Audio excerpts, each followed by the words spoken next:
du matériau gravier déversé pour combler plusieurs parties de ce tronçon dégradé. Les travaux d'entretien, de colmatage et de revêtement de la chaussée de l'axe Texaco, rond-point de la gare voyageurs, connaissent une intense activité. L'opération lancée en début d'année par la communauté urbaine sous la houlette du maire de la ville est une solution à la dégradation avancée de la voirie urbaine. Vous voyez qu'on a toujours parlé que dans la ville de Grandeur, le plus grand problème que nous avons, c'est le problème de la voirie.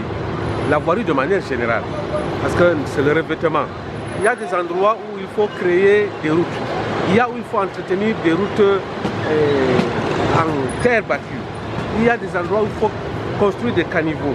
Il y a également des endroits où il faut entretenir même le goudron.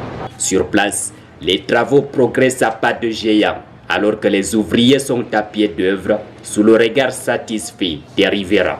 Vraiment, c'est ce qu'on attendait depuis fort longtemps dans la ville de Ngaoundéré. Compte tenu de l'immensité de la tâche et le retard à combler qui reste énorme, les attentes des habitants sont considérables. Une partie de la population déplore une réaction tardive. C'est bien, c'est bon, mais c'est trop tard.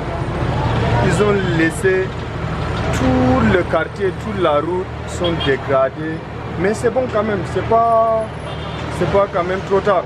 Malgré les efforts de la communauté urbaine pour améliorer les conditions de vie dans la ville, pour les habitants qui payent au quotidien les frais de la dégradation avancée de cette voirie, la cité capitale de l'Adamawa demeure le parent pauvre des programmes d'investissement du pouvoir de Yaoundé.